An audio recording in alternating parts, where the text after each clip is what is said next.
ہم سب اگست کا مہینہ ہے اور 4 دن مزید ہیں پاکستان کا یوم آزادی آ رہا ہے۔ 73 سال ہو گئے ہمارے ملک کو وجود پذیر ہوئے ہوئے۔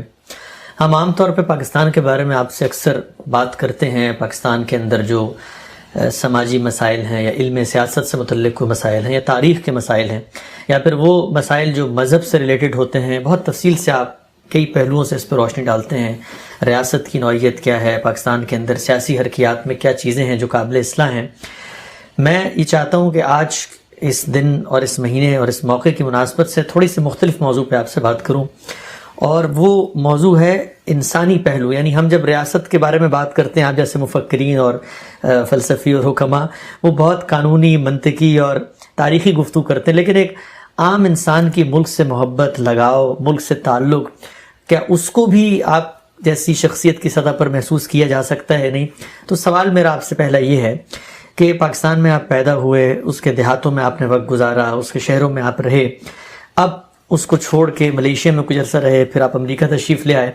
سہولیات بہت زیادہ ہیں یہاں پر، لوگ بھی پاکستانی مل جاتے ہیں، لیکن کیا کبھی وہ کھچاؤ، وہ لگاؤ پاکستان کے ان گلیوں، چوباروں، محلوں سے محسوس ہوتا ہے کہ یعنی ٹھیک ہے کہ وہاں وہ چیزیں نہیں رہی اب، لیکن کبھی کھینچتا ہے پاکستان آپ کو اپنی طرف؟ یہ تو میرے نزدیک سوال بتا رہا ہے کہ آپ مجھے انسان نہیں سمجھتے۔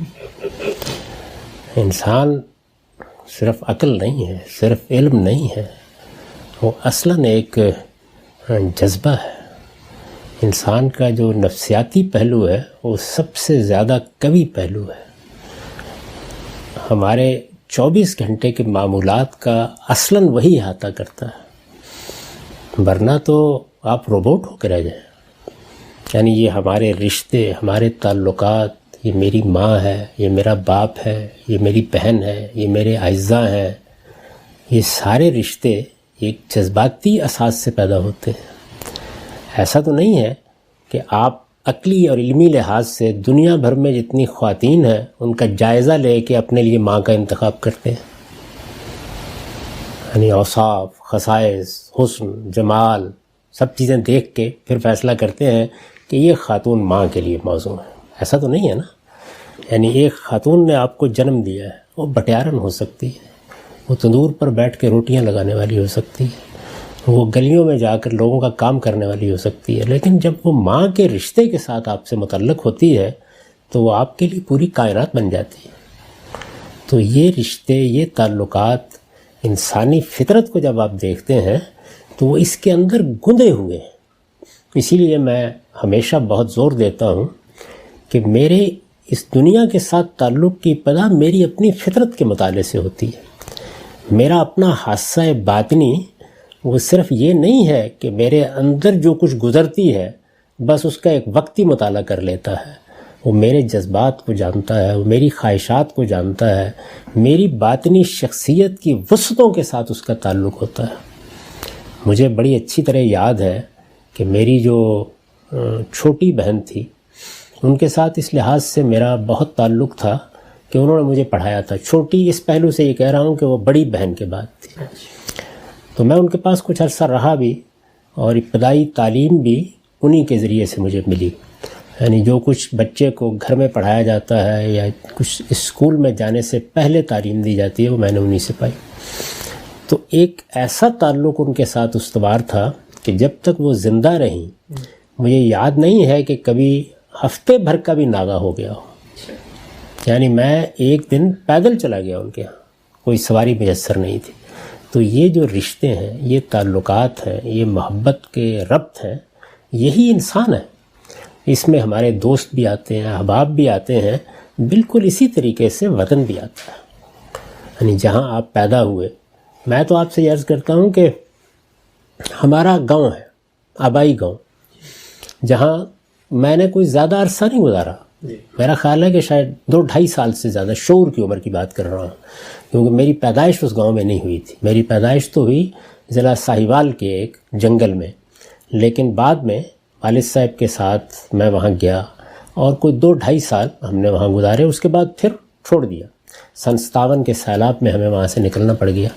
وہ 2-2.5 سال یہ معلوم ہوتا تھا کہ جیسے پورے وجود کا احاطہ کر چکے ہیں. ایک ایک گلی اس کی، ایک ایک موڑ، وہ باہر جو ایک جوگیوں کے بیٹھنے کا دائرہ تھا وہ بھی کبھی ذہن کے کینوس سے محو نہیں ہوتا.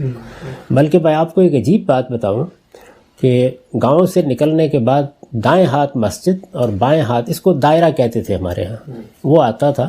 اور اس سے آگے نکلتے ہی جب ہم اپنی زمینوں کی طرف جاتے تھے تو وہاں پر ایک آک کا پھول کہتے ہیں، اس کا درخت لگا ہوا تھا. آپ یقین کریں کہ اس وقت آپ بات کر رہے ہیں تو ان پھولوں کا رنگ میں اپنے باطن کی آنکھ سے دیکھ رہا ہوں. انسان کے اندر یہ چیزیں اس درجے میں گڑ جاتی ہیں. اچھا، وہ چونکہ راوی کا کنارہ تھا، دریا کے کنارے میں ویسے بڑی خوبصورتی ہوتی ہے، تو 2-2.5 سال، یعنی آپ یہ اندازہ کر لیجئے کہ 2-2.5 سال کی عمر میں وہاں گیا اور کوئی 5 سال کی عمر میں وہاں سے ہجرت کرنا پڑ گئی. تو یہ 2-2.5 سال پورے وجود کا حصہ بن گئے. تو یہ کیسے ہو سکتا ہے کہ پھر جن جگہوں پر آپ کی تعلیم ہوئی، جن اساتذہ سے آپ متعلق ہوئے، جن سے آپ نے کچھ سیکھا، جن گلیوں میں آپ جاتے پھرتے رہے، پھر اس کے بعد لاہور کا معاملہ تو یہ ہے کہ وہ ایک ایسا شہر ہے کہ وہ آپ کے اندر ایک بار چلا جاتا ہے، پھر آپ جہاں چاہے چلے جائیں وہ آپ کے اندر سے کہیں نہیں جاتا. تو یہ جتنی چیزیں ہیں ان کے بارے میں میرے خیال میں یہ سوال ہی نہیں کیا جا سکتا. میری ایک نظم ہے جو میں نے ہجرت پر جب میں مجبور ہوا تو لکھی تھی، اس کی ردیف ہے قربانت شوم، میں تجھ پر قربان ہوں. یہ فارسی زبان کی ایک ترکیب ہے، یا فارسی زبان کا ایک جملہ سمجھیے جو ہمارے ہاں اردو میں بھی رائج ہو چکا ہوا ہے، لوگ زیادہ اس سے واقف نہیں ہیں.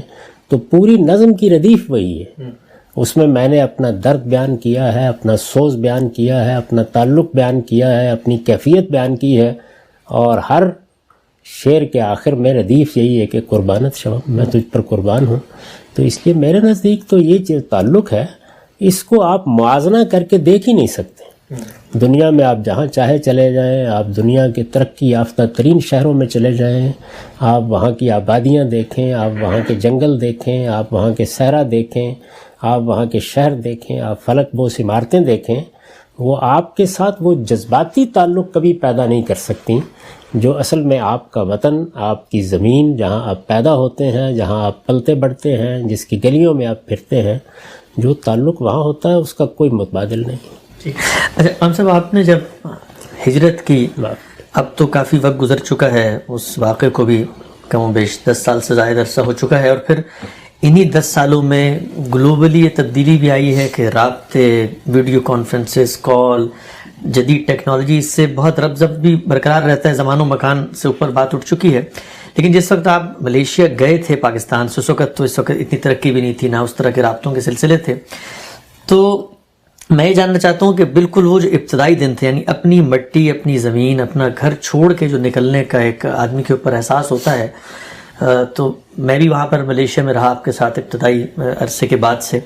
تو وہ جو ابتدائی فیز تھا جس وقت آپ نے ملک چھوڑا، تو اس کا نفسیات کے اوپر کیا اثر تھا؟ اور مجھے یاد ہے کہ شاید ہم پہلی یا دوسری دفعہ جب یوم آزادی کا دن آیا تھا، جس طرح ابھی آ رہا ہے، اور پاکستان ایمبیسی کوالالمپور میں ہم گئے اور ترانہ بجنا شروع ہوا تو آپ بالکل جذباتی ہو گئے. تو وہ بھی ذرا بتائیے گا کہ وہ کیا کیفیت تھی اور کیسے پیدا ہوئی؟ یعنی کیسے پیدا ہوئی میں تو آج بھی اس کی تحلیل نہیں کر سکتا. میں ایسے لوگوں میں سے نہیں ہوں کہ جو بات بات پہ رو دیتے ہیں. میرے ہاں میری سارے خاندان کے جو بزرگ تھے، بلکہ آپ کہہ سکتے ہیں کہ جتنے بھی متعلق رشتے آپ کے براہ راست رشتے ہوتے ہیں، یعنی آپ کی ماں ہے، آپ کا باپ ہے، آپ کی بہنیں ہیں، پھر اس کے بعد آپ کی پھوپھیاں ہیں، آپ کی خالائیں ہیں، آپ کے چچا ہیں، آپ کے ماموں ہیں، یہ سب کے سب میرے پاکستان چھوڑنے سے پہلے میرے سامنے دنیا سے رخصت ہوئے ہیں. ان سب کو میں نے دفن کیا ہے. تو ظاہر ہے کہ اس میں آدمی دل گرفتہ ہوتا ہے، طبیعت پر بوجھ ہوتا ہے، اس میں بھی آنسو نکلے ہوں گے کبھی. لیکن یہ جو واقعہ ہے، یعنی میں خود بھی نہیں جانتا کہ کیا ہوا. وہاں کا جو سفارت خانہ تھا وہ ظاہر دعوت دیتا تھا کہ آپ آئیے. تو تقریب تھی، منعقد ہوئی ہوئی تھی، اور اس میں میں بالکل اگلی صف میں بیٹھا ہوا تھا. اور جیسے آدمی کسی تقریب میں شریک ہونے کے لیے جاتا ہے، پہلے سال کی بات تھی یہ، پہلے یا دوسرے سال کی بات. تو میں بیٹھا ہوا تھا، تو ہوا یہ کہ جو سفیر تھے پاکستان کے وہ میرے ساتھ کچھ دیر بیٹھے رہے. اس وقت بھی میں بالکل نارمل طریقے سے بات کر رہا تھا. اس کے بعد اٹھے اور اٹھ کے جا کے پاکستان کا پرچم لہرایا گیا اور اس کے ساتھ ترانہ بجنا شروع ہو گیا. تو میں یعنی ظاہر ہے کہ آپ ایک مجلس میں بیٹھے ہیں, آپ پہلی صف میں بیٹھے ہوئے ہیں, آپ کے گرد و پیش میں بہت سے لوگ ہیں, لیکن میرا خیال ہے کہ میں بالکل بچوں کی طرح رو رہا تھا, میں اس پہ ضبط نہیں کر سکا. تو آدمی کی اپنے ملک کے ساتھ جو محبت ہوتی ہے, تعلق ہوتا ہے, یہ کس جگہ جا کے پیوست ہو جاتا ہے, آپ اس کا کوئی علمی یا عقلی تجزیہ نہیں کر سکتے. محبت کے یہ جو روابط اور تعلقات ہیں, میرا خیال یہ ہے کہ جس طرح میں اس وقت رویا, شاید اعزاء میں سے صرف اپنی بڑی بہن کے دنیا سے رخصت ہونے پر رویا ہوں گا, اس لیے کہ ماں کے بعد وہ بالکل ویسی ہی تھیں جیسے کہ ماں ہوتی ہیں, اور وہ کافی عرصہ تک بعد میں زندہ رہیں, لیکن پھر ایک دن وہ بھی رخصت ہو گئی. تو انسان کا معاملہ یہی ہے. انسان کو اگر آپ یہ دیکھیں کہ وہ کوئی علم کی دنیا میں ہے, وہ کوئی سائنس کی دنیا میں ہے, وہ کوئی تحقیقی باتیں کر رہا ہے, ظاہر ہے میری ساری زندگی انہی چیزوں میں گزری ہے, تو اس میں آپ یہ کیسے کہہ سکتے ہیں کہ وہ اپنا اصل وجود بھول گیا ہے. انسان کے اصل وجود کو تو اصل میں اس کی جبلتیں, اس کی خواہشیں, اس کے جذبات سے تشکیل دیا گیا ہے. عقل تو ہمیں اس لیے دی گئی ہے کہ ہمیں جس امتحان میں ڈالا گیا ہے اس میں ہم اپنی جبلتوں کے, اپنی خواہشات کے, اپنے جذبات اور رغبات کے ان تقاضوں کو ضبط میں رکھ سکیں. یعنی اگر وہ ضبط میں نہ رہیں تو ایک جانب ہم اخروی امتحان میں ناکام ہوتے ہیں, دوسری جانب دنیا میں مصیبت پیدا کر دیں گے, فساد پیدا کر دیں گے. تو عقل اس لیے دی گئی ہے, اور اس لیے دی گئی ہے کہ اللہ تعالیٰ نے ہمارے سامنے جو بڑے مقاصد رکھے ہیں ان کو ہم اپنی علمی زندگی سے متعلق کر سکیں. تو علم تو بے شک اسی طرح پیدا ہوتا ہے کہ آپ تجربہ کرتے ہیں, مشاہدہ کرتے ہیں, پھر اس کے بعد اس کو آپ استقراء کے مراحل سے گزارتے ہیں, عقلی استنباط کے مرحلے میں جاتے ہیں.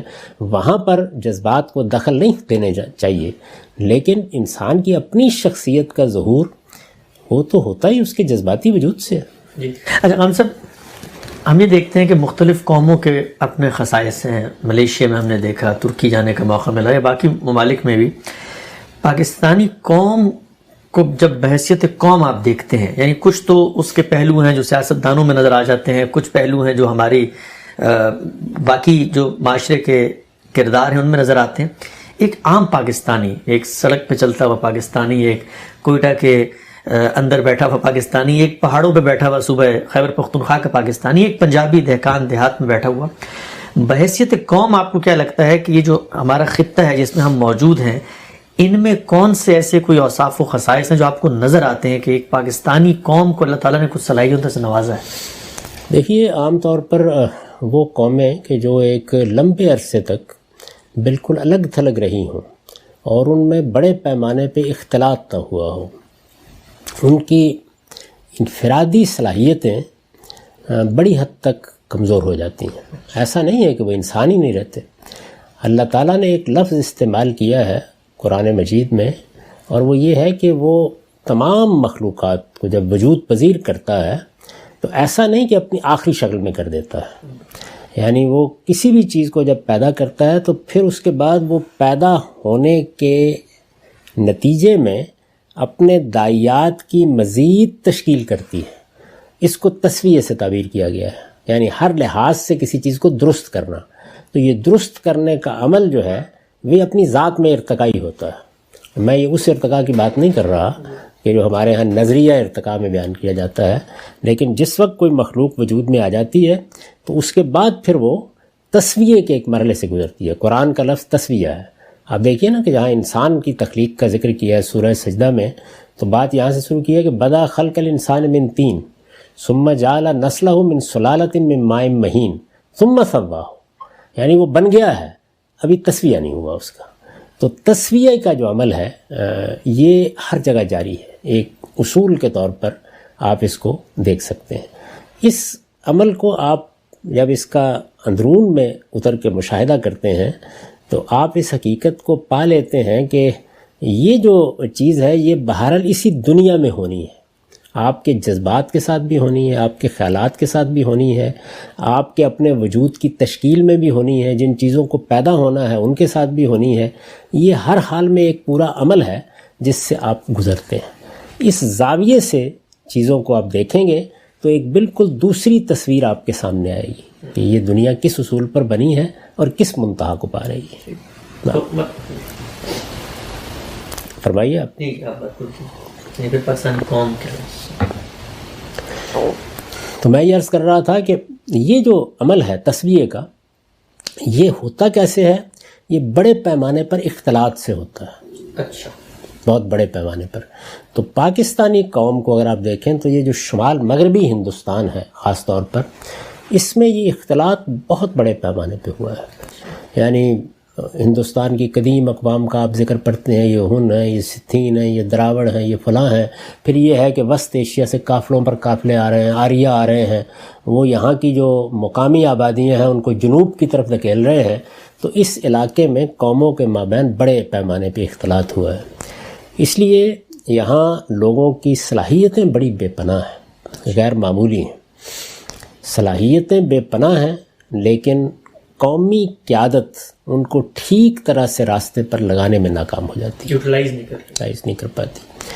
اس کے بہت سے وجوہ ہیں، اور یہ نہیں ہے کہ وہ قومی قیادت، آپ کہیں گے کہ بھائی جب اتنی صلاحیتیں ہیں تو قومی قیادت ایسی ہونی چاہیے، پیدا ہوئی بھی ہے، یعنی بڑی اعلیٰ درجے کی قیادت اسی قوم نے پیدا کی ہے. لیکن اس کے پیچھے کچھ تاریخی عوامل ہیں. یعنی جس وقت ایک قوم تاریخ کے مختلف مراحل سے گزرتی ہے تو یہ بھی ہو سکتا ہے کہ ایسے عوامل پیدا ہوئے ہوں کہ جو اس کو ارتقاء ہی میں گامزن رکھیں، اور یہ بھی ہو سکتا ہے کہ ایسے عوامل پیدا ہو گئے ہوں کہ جو آہستہ آہستہ اس کے قوا کو مزمل کر دیں، اس کی صلاحیتوں کو منتشر کر دیں، اس کے وجود کی تالیف، قومی وجود کی تالیف کو درہم برہم کر دیں.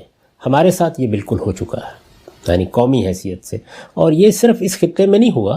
ظاہر ہے کہ ہماری ایک حیثیت یہ ہے کہ ہم اس خطے کے رہنے والے ہیں، اس میں 5-7 ہزار سال کی تاریخ آپ کو مل جائے گی. اور ایک حیثیت وہ ہے کہ جو ایک مسلمان کی حیثیت سے ہے، اس میں بھی ہمارے ربط و ضبط کے اور ہمارے تعلقات کی ایک دنیا ہے، وہ بھی کوئی 1200-1400-1500 سال اس پر بھی ہو گئے ہیں. تو یہ جتنی تاریخ ہماری گزری ہے، اس تاریخ میں ایسے عوامل جمع ہوئے، شاید اس کا ذکر کرنے کا یہ موقع نہیں ہوگا، جنہوں نے آہستہ آہستہ قوا کو مزمل کر دیا ہے.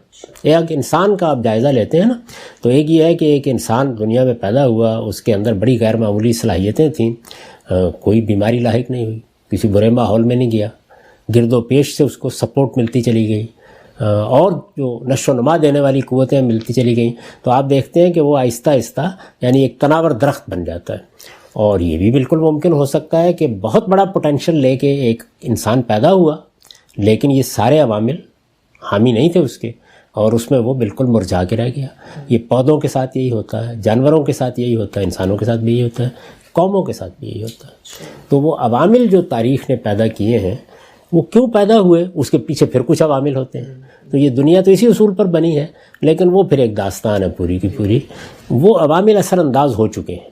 تو اس کا جو نتیجہ نکلتا ہے وہ یہ ہے کہ قومیں بھی بعض اوقات نہ صرف یہ کہ اپنی عمر کے لحاظ سے بوڑھی ہو جاتی ہیں، قومیں یعنی افراد تو پیدا ہو رہے ہیں اور وہ بچپن جوانی کے مراحل سے گزر رہے ہیں، لیکن قومیں بوڑھی ہو جاتی ہیں، اور وہ عوامل ان کو اتنا مزمل کر دیتے ہیں کہ ایک تو یہ ہے نا کہ آپ نے دیکھا ہوگا بعض لوگوں کو بڑھاپا لگتا ہے، جوان ہے پوری طرح، لیکن وہ بڑھاپے کے ساتھ قوا کا اضمحلال بھی اپنے آخری جگہ پر پہنچ جاتا ہے. مسلمان قوم کی اس وقت صورتحال یہی ہے بحیثیت مجموعی، اور ہمارے ہاں شاید یہ اضمحلال باقی جو مسلمان قومیں ہیں ان سے بھی زیادہ ہے. اچھا ٹھیک. اب جب ہم بات کر رہے تھے پاکستانی قوم کے اندر، ہم اب اگر جائزہ لیں تو ایک کشمکش کی صورتحال نظر آتی ہے. یعنی پاکستان ایک کرائسس کے اندر ہے، وہ آئیڈینٹی کا کرائسس ہو، وہ اس لحاظ سے کہ کس کی تعبیر درست ہے. ہم جب اوور آل دیکھتے ہیں تو دو بنیادی تقسیمیں نظر آتی ہیں، ایک اہل مذہب کی ہے اور ایک وہ ہیں جو اہل مذہب کے برخلاف کھڑے ہوئے ہیں، اگرچہ وہ غیر مذہبی نہیں ہیں لیکن طبقات یہ دو ہیں. جب لوگوں سے یہ پوچھا جاتا ہے، آپ نے ظاہری بات ہے مذہبی فکر پر تنقید ریکنسٹرکشن کا کام کیا ہے، تو بظاہر یہ لگتا ہے کہ ایک طبقہ جو اہل مذہب کا ہے پاکستان میں، علماء، مدارس لاکھوں کی تعداد میں، اور پھر مذہبی سیاسی جماعتوں کے کارکنان، اور دوسری طرف جو دوسرا طبقہ ہے، تو آپ بظاہر یہ نظر آتا ہے کہ دوسری جگہ پر کھڑے ہوئے ہیں، اور آپ کی گفتگو کا موضوع، تنقیدات کا ہدف بھی اس مذہبی طبقے کے افکار ہوتے ہیں. سوال جو میں آپ سے کرنا چاہتا ہوں وہ یہ ہے کہ فکر تو ہم آپ سے سنتے ہیں، جانتے بھی ہیں، آپ اس کا اظہار بھی کرتے ہیں. یہ جو دوسرا طبقہ ہے، مذہبی طبقہ، اس کے کچھ خصائص، اس کی کوالٹیز، اس کے ایثار، اس کی قربانی ہم یہ دیکھتے ہیں کہ وہ بلوچستان کے صحراؤں میں، پہاڑوں پہ لوگ ایثار قربانی دے کے ایک ایک مسجد کھول کے، امام مسجد کی اگر آپ آمدنی دیکھیں چند ہزار روپے میں وہ گزارا کرتا ہے، لیکن ایک نیریٹو ہے، صحیح غلط جو بھی ہے وہ اس کو پہنچا رہا ہے. ہم لوگ تو اس کی فکری پہلو پہ تنقید کرتے ہیں، لیکن اس پہلو کو آپ کیسے دیکھتے ہیں کہ یہ اہل مذہب جو پاکستان میں موجود ہزاروں لاکھوں مدارس طبقات لے کے بیٹھے ہوئے ہیں، ان کا ایثار، قربانی، صلاحیت، اور آپ کو ان میں کوئی پوٹینشیل نظر آتا ہے؟ یہ مدرسے کے طلبہ، یہ مسجدوں میں بیٹھے ہوئے لوگ. اس سوال کا جواب دینے سے پہلے میں ایک چیز کی وضاحت کر دوں، وہ یہ کہ جو میں نے ابھی تبصرہ کیا ہے قوم پر کہ وہ اپنے قوا کے لحاظ سے بھی مزمل ہے اور عمر کے لحاظ سے بھی بڑھاپے میں داخل ہو چکی ہے، تو اس سے اس چیز پر کوئی فرق نہیں پڑتا کہ اس کے اندر سے بعض اوقات بعض شعبوں کے ماہرین کی حیثیت سے یا بعض صلاحیتوں کے حاملین کی حیثیت سے لوگ کتنے بڑے پیدا ہوتے ہیں. اگر میں اس لحاظ سے آپ کو بتاؤں تو میرا خیال یہ ہے کہ بعض علوم و فنون میں جس درجے کے لوگ یہ شمال مغربی ہندوستان پیدا کر چکا یا کر رہا ہے، آپ کو وہ پورے عالم اسلام میں نظر نہیں آئیں گے اس درجے کے لوگ. تو ایسا نہیں ہے کہ اس کے نتیجے میں بڑے لوگ نہیں پیدا ہوتے، وہ پیدا ہوتے ہیں. اللہ تعالیٰ کا یہ قانون ہے کہ قوموں کے اس محلال کے زمانے میں بھی بڑی غیر معمولی شخصیتیں پیدا ہوتی ہیں. غیر معمولی شخصیتیں انفرادی طور پر بہت قداور پیدا ہو جاتی ہیں. میں گنوا سکتا ہوں آپ کو کس درجے کے لوگ، بلکہ پچھلے 200-300 سال سے جن علوم میں ہمارے ہاں اشتغال ہے، ان کے جتنے بڑے لوگ ہم نے پیدا کیے ہیں اس کی آپ کو کوئی نظیر نہیں ملتی، لیکن وہ انفرادی شخصیتیں بہت غیر معمولی ہوں گی. یہ جو تبصرہ تھا وہ قومی حیثیت سے تھا. اب جہاں تک آپ کے سوال کا تعلق ہے تو دیکھیے، میری ایک وہ شخصیت، میری یعنی جب میں میری کہتا ہوں تو میں اپنی قومی شخصیت کی بات کر رہا ہوں. میری ایک شخصیت وہ ہے کہ جو اس بر صغیر کے خاص حصے میں پیدا ہونے کی وجہ سے بنتی ہے. اس کے بعد ظاہر ہے کہ میں ایک نظریاتی وجود ہوں انسان کی حیثیت سے، تو میرا ایک مذہب بھی ہے، میری ایک تاریخ بھی ہے.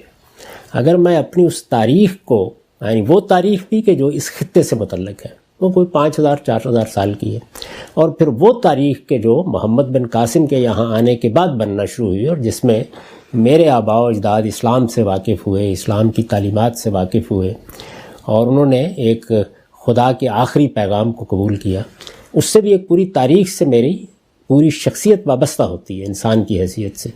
اس تاریخ کے پیچھے کچھ عرب ہے، کچھ عجم ہے، اور اس تاریخ میں بڑی شخصیات ہیں، اس کی روایات ہیں. اگر میں اس تاریخ میں کھڑا ہو کے اپنے آپ کو دیکھوں تو میری برادری تو وہی مدرسے میں بیٹھا ہوا طالب علم ہے. وہی یہ حقیقت ہے کہ میرے پورے وجود کی اگر کوئی نمائندگی کرتا ہے تو وہی کرتا ہے. میرے باطن کے اندر کھڑا ہو کر اگر کوئی مجھے جانتا ہے تو وہی جانتا ہے، وہی ہے. آپ مدرسے کو دیکھیں، اس وقت خامیوں کا ذکر کرنے کی ضرورت نہیں ہے. وہ ہے کیا؟ میری پوری جو روایت ہے، اس روایت کا ظہور تو اسی میں ہو رہا ہے. یعنی وہی لوگ ہیں کہ جو در حقیقت میری تاریخ کا حافظہ ساتھ لے کے چل رہے ہیں. میری تاریخ کے اس حافظے میں 14 صدیاں ہیں. یہ جو آپ کا نیا نوجوان پیدا ہوتا ہے، جو آپ کی یونیورسٹیوں میں جاتا ہے، اس میں سے تو کسی کو کوئی خداداد صلاحیت حاصل ہو اور وہ وہاں سے اوپر اٹھے اور اوپر اٹھ کر میرے پورے حافظے اور میری پورے پس منظر سے وابستہ ہو جائے تو اللہ کی عنایت ہوتی ہے. ہوتے ہیں لوگ یہاں بھی، لیکن حقیقت کے اعتبار سے جہاں میری پوری شخصیت، میرے ماضی، میرے حال، میرے علوم کا ارتقاء ہو رہا ہے اور جہاں وہ چیزیں موجود ہیں صدیوں سے، وہ تو وہی مدرسہ ہے. وہ ہو سکتا ہے بلوچستان کے ایک صحرا میں بیٹھا ہوا شخص ہو. تو اس لیے میرے تو سارے جذبات اس سے متعلق ہیں. اصل میں جب تنقید کرنا پڑتی ہے تو وہ اس لیے کرنا پڑتی ہے کہ اگر میرا اپنا وجود کہیں پیچھے رہ جائے، اگر وہ کسی جمود کا شکار ہو جائے، تو میں سب سے پہلے اسی کو چاہوں گا کہ وہ اس سے نکلے. سب سے پہلے اسی کو چاہوں گا. آپ کے علم میں ہے کہ امام فرائی، یعنی مدرسہ فرائی کی ابتدا جن سے ہوئی ہے، امام فرائی سے کسی نے یہ پوچھا کہ آپ عربی میں کیوں لکھتے ہیں؟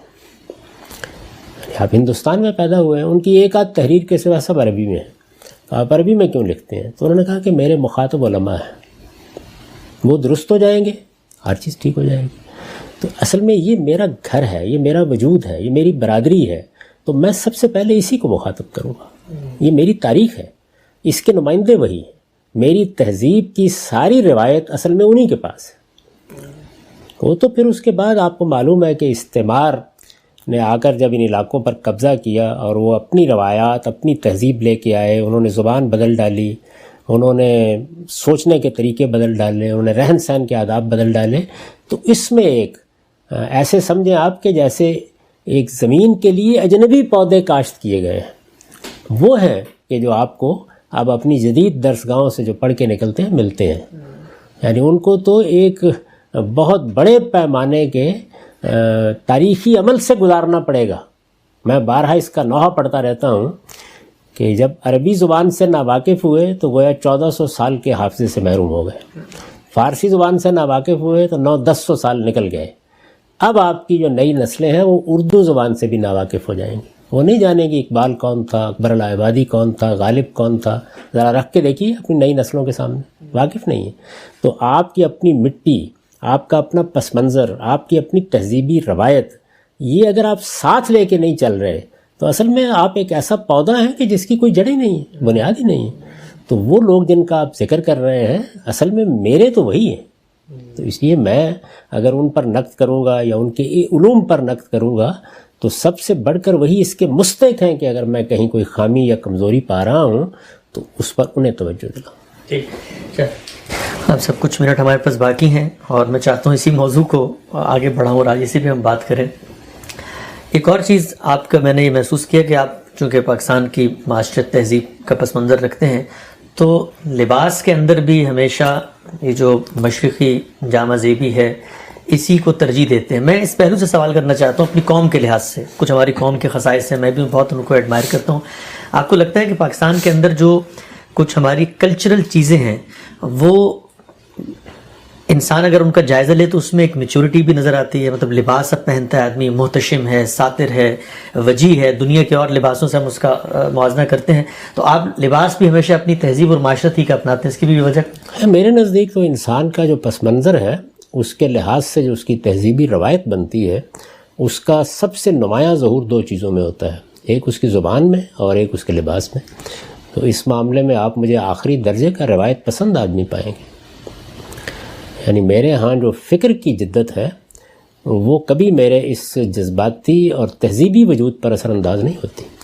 میرے تہذیبی وجود کے معاملے میں آخری درجے کی صلابت آپ نے دیکھی ہوگی, مجھے قریب سے دیکھا ہے, میں اس پر ادنیٰ درجے میں کمپرومائز کرنے کے لیے تیار نہیں ہوتا. لیکن جہاں تک فکر کا تعلق ہے یا اس دنیا کے اندر جو تبدیلیاں آ گئی ہیں ان کو اپریشیٹ کرنے کا تعلق ہے, ان میں کسی سے پیچھے بھی نہیں ہوتا. تاہم میں ان کو اپنی جس کو میں نے ابھی عرض کیا کہ ایک آپ کی علمی شخصیت ہے, اس میں آپ چیزوں کو علمی اور عقلی تجزیے سے گزار کے سامنے رکھتے ہیں. ایک آپ کی نفسیاتی شخصیت اور آپ کا وجود ہے, تو میں ان دونوں میں سے ایک کو دوسرے کے اوپر حاوی نہیں ہونے دیتا کبھی بھی. وہ اقبال کا ایک شعر ہے کہ اگرچہ فرشتہ موت کا چھوتا ہے گو بدن تیرا, تیرے وجود کے مرکز سے دور رہتا ہے. تو یہ جدید تہذیب کے لوازم, یہ نئی دنیا کے ادارے, یہ اس کے علوم, میں شب و روز ان میں بسر کرتا ہوں. ان میں سے ایک ایک چیز کے بارے میں میں یہ کہہ سکتا ہوں کہ اگرچہ آپ کہہ سکتے ہیں کہ یہ میری دنیا نہیں ہے لیکن میں نے اس دنیا کو اس کے اندر اتر کر دیکھا ہے. تو یہ سب چیزیں جو ہیں لیکن وہ علم کی دنیا میں زیر بحث رہتی ہیں. وہاں وہی لب و لہجہ ہوگا, وہی اسلوب ہوگا, وہی تجزیہ ہوگا. وہاں مجھے یہ بتانا ہوتا ہے کہ وہ چیزیں کیا ہیں جو اس وقت حقیقت بن گئی ہیں اور ہمیں علم کی نگاہ سے ان کو کیسے دیکھنا ہے. لیکن میں اپنے اصل وجود کو اور اپنے تہذیبی شخصیت کو ان کی نظر کیسے کر سکتا ہوں؟ یہ دو الگ الگ چیزیں. ٹھیک. اچھا ہم سب یہ جو لذت کام و دہن ہے, ہم سب ظاہری بات ہے بحیثیت انسان دن میں 2-3 ٹائم ہمیں کھانا بھی کھانا پڑتا ہے اور پھر اس کا اثر ہماری شخصیت پہ بھی ہوتا ہے, ہماری باقی چیزوں صلاحیتوں پر بھی ہوتا ہے. سوال میرا آپ سے یہ ہے, آپ نے دنیا کچھ سفر کا آپ کو بھی موقع ملا, یورپ گئے, امریکہ میں, کینیڈا, باقی کچھ مشرق وسطیٰ کے ممالک میں. یہ بتائیے گا لاہور میں آپ نے وقت گزارا اور لاہور کے بارے میں صاحب نے فرمایا کیا کہ یہ لاہور سے ہم کو نسبت ہے, تو کیسی ہے کہ لاہور تو پھر لاہور ہے لیکن سوال میرا یہ ہے کہ باقی دنیا میں آپ کو پاکستانی کھانوں کی، پاکستانی جو لذت و کام و دھان کا سامان ہے، اس کی کوئی نظیر ملی ہے؟ یہ بھی تہذیبی طور پہ ہم اس سے اٹیچ، ہم کہیں بھی جاتے ہیں ہم رہ نہیں سکتے اس کے بعد؟ نہیں دیکھیے، بات یہ ہے کہ اس میں اگر میں کوئی تبصرہ کروں گا تو یہ تبصرہ شاید منصفانہ نہیں ہوگا، کیونکہ ہم لوگ بچپن سے جن کھانوں کے عادی ہیں اور کھانوں میں جس تنوع کے عادی ہیں، ان کے پکانے کے جس اسلوب کے عادی ہیں، اس سے ہمارا ایک ذائقہ بنا ہے. تو میں اس میں کسی دوسرے پر کام تو نہیں کر سکتا، لیکن یہ بالکل حقیقت ہے کہ میرا ذائقہ ان کھانوں کے سوا کسی دوسرے کھانے کو کبھی قبول نہیں کر سکا. اچھا. تو کھانے کے معاملے میں بھی میں اپنی تہذیبی روایت سے پوری طرح وابستہ رہتا ہوں. یعنی طعن و کرہن کہیں میسر نہیں ہے تو آپ نے کچھ کھا لیا. آپ کو ایک دلچسپ بات بتاؤں، ایک لمبے عرصے تک، یعنی جب باہر نکلے اور باہر نکل بعد مجبوریوں میں کھانا کھانا پڑا، ایک لمبے عرصے تک پاکستان میں کوئی شخص مجھے برگر کھانے پہ آمادہ نہیں کر سکتا. اس کی وجہ یہ ہے کہ جس طریقے سے اس کو اٹھا کے آپ منہ کھولتے ہیں، یہ میری تہذیبی روایت اس کو گوارا ہی نہیں کرتی تھی بالکل. یعنی مجھے وحشت ہوتی تھی اس کو. تو یہ اس میں کسی دوسرے پر کام نہیں کر سکتا، اس لیے کہ ہر آدمی کا اپنا ایک پس منظر ہوتا ہے، اس میں وہ چیزوں کو سمجھتا ہے. میں جس طرح اپنے تہذیبی وجود سے محبت کرتا ہوں، میں دوسرے کا بھی حق مانتا ہوں کہ وہ بھی اپنے تہذیبی وجود سے محبت کرے. اس لیے میرے ہاں کوئی طنز، کوئی تعریض، کوئی کراہت کا کوئی سوال نہیں. آپ جانتے ہیں کہ میں جب ملیشیا میں تھا تو وہاں میرے گرد و پیش میں چینی رہتے تھے زیادہ تر، ملے لوگوں سے بہت ملنا جلنا رہتا تھا. اسی طرح وہاں بنگالیوں کی بہت بڑی آبادی تھی، ان کی اپنی تہذیب ہے، اپنی معاشرت ہے، اپنا رہن سہن ہے، اپنے طریقے ہیں. ان کو میں ان کی جگہ رکھ کر ہی اپریشیٹ کروں گا. یعنی میں اس میں کسی برتری یا کسی کہتری کی گفتگو نہیں کروں گا، لیکن میرے لیے جو کچھ میرا ہے وہی میرے لیے ساری خوبصورتی، سارا جمال رکھتا ہے. تو لباس کے معاملے میں، زبان کے معاملے میں اور کھانوں کے معاملے میں وہ قائد اعظم کو ایک مرتبہ نوجوانوں نے بہت مظاہرہ کرنے کا فیصلہ کیا. آ گئے نیچے تو قائد اعظم سے کہا گیا کہ نوجوان جو ہیں اس معاملے میں کچھ تقاضا کر رہے ہیں. کوئی بیان دیا تھا انہوں نے. میرے استاد تھے پروفیسر منور صاحب، انہوں نے یہ واقعہ سنایا کہ وہ بالکنی میں نمودار ہوئے اور انہوں نے اس بات کا ذکر کیا 2-3 جملوں میں. اس کے بعد وہ اس طرح اس کو بیان کرتے تھے کہ تیر قضا کی طرح اپنی انگلی اٹھائی اور یہ کہا جنٹلمن نو کمپرومائز. تو میرے ہاں بھی جنٹلمن نو کمپرومائز. نہ زبان میں، ہمیشہ میں اپنی زبان میں گفتگو کرتا ہوں، نہ لباس میں نہ کھانوں میں. ہم سے سنا ہے کہ آپ کی جو والدہ ہیں تو ان کو بھی یعنی وہ پکاتی تھی، یعنی ان کے ہاتھ میں کوئی ایسی لذت تھی. اور میں نے چونکہ یہ بھی سنا ہے کہ آپ کی فکر کے بہت سارے ناقدین جو اس وقت لکھتے ہیں وہ پہلے کچھ آپ کے ساتھ بھی تھے اور آپ کے گھر ہی پہ قیام پذیر ہوتے تھے، اور گھر پہ ایک اجتماعی کھانے کی سی صورت بھی بن جاتی تھی، اور اس وقت وسائل بھی شاید اس قدر نہیں ہوتے تھے. تو آپ کی والدہ کے بارے میں نے جو سنا وہ کیا ہے، یعنی وہ ان کے اندر کوئی اللہ نے ہنر رکھا تھا، وہ کیا؟ یہ تو آپ ہماری جو پرانی خواتین تھیں یا ایک خاص دور کی خواتین تھیں، وہ آپ کسی بھی گھرانے میں جائیں گے تو لوگ آپ کو اپنی ماؤں کے بارے میں بتائیں گے کہ وہ جیسے کھانا پکائی تھیں اور جس طریقے سے کھانا پکاتی تھیں اس کی لذت پھر کہیں اور نہیں ملتی. یہ ایک پوری تہذیبی روایت ہے ہمارے ہاں. میرا ذاتی احساس یہ ہے کہ اس کے پیچھے غالباً اس معاشرت کا ہاتھ تھا کہ جس میں کھانا پکانا اور کھانے کو سلیقے سے پیش کرنا یہ عورت کا بہت بڑا ہنر سمجھا جاتا تھا. اب جو تہذیبی تبدیلی آئی ہے اس میں یہ اہمیت ختم ہو گئی. اب بھی آپ کو ملیں گی خواتین بہت شوق سے کھانا پکائیں گی، اس میں بڑا تنوع رکھیں گی، یہ سب چیزیں، لیکن یہ اس طرح نہیں رہا. اب میں یہ عرض نہیں کر رہا کہ ایسا ہی ہونا چاہیے، لیکن بہرحال جس تہذیب، جس پس منظر میں ہم پیدا ہوئے اس میں یہ چیز موجود تھی، اور یہ موجود تھی تو ظاہر ہے کہ ان کے کھانے کے، میرے ہاں چونکہ بہت سے طلبہ رہتے رہے اور میرے ساتھ رہتے رہے، میرے گھر میں بھی رہتے رہے، تو وہ سب ان چیزوں کا بہت ذکر کرتے ہیں اور اس میں کوئی شک نہیں ہے. یعنی میں بھی ان کے کھانے کی لذت پھر کہیں پا نہیں سکا، تاہم اس کو آپ ایک بالکل شخصی ذوق بھی کہہ سکتے ہیں. ٹھیک ہے، ہم سب آخری چند منٹ ہیں ہمارے پاس، تو میں کچھ تھوڑی سی، کیونکہ ہمارے یوم آزادی کا موقع ہے اور 73 سال ہو گئے ہمارے ملک کو بنے ہوئے، تو کچھ تھوڑی سی امید افزا گفتگو آپ سے سننا چاہتا ہوں. ہم کرتے ہیں، تنقید بھی کرتے ہیں پاکستان کے حالات، واقعات پر، لیکن آپ کو کیا کوئی صورت نظر آتی ہے، کیا کوئی اسکیپ ہے، کیا کوئی لگتا ہے آپ کو؟ بھی سب تو معیشت بھی بہت نیچے جا چکی ہے اور عدم استحکام بھی ہے ملک میں بھی، سرحدوں پر بھی، عالمی سطح پر پاکستان کے تعلقات بڑے ہی کشیدہ رہتے ہیں. ہمارا پاسپورٹ جو ہے وہ دنیا کے بالکل ادنا پاسپورٹس میں اس کا شمار ہوتا ہے. لوگوں کے معاملات، قوموں کے اندر اخلاقی پستی چیزیں بھی نظر آتی ہیں، لیکن کیا کوئی آپ کو لگتا ہے کہ کوئی امید ہے، اور اگر آپ کو لگتا ہے تو وہ رستہ کیا ہے جس پہ اگر چلا جائے تو کوئی بہتری کے امکانات پاکستان میں نظر آ سکتے ہیں؟ میں اب آپ کی تعریف قلب کے لیے امید گفتگو کروں.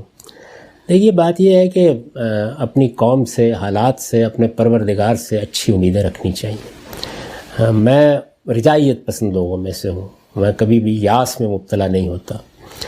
ہمارا، میں نے آپ سے عرض کیا ہے کہ جو ایک پیدائشی مرض ہے، بار بار میں اس پر توجہ دلاتا ہوں، وہ یہ ہے کہ ہم قومی یا اجتماعی سطح پر اپنے وجود کی حقیقت کا فیصلہ نہیں کر سکے. وہ اس وقت بھی نہیں ہوا. یعنی ہم کیا ایک قومی ریاست ہیں؟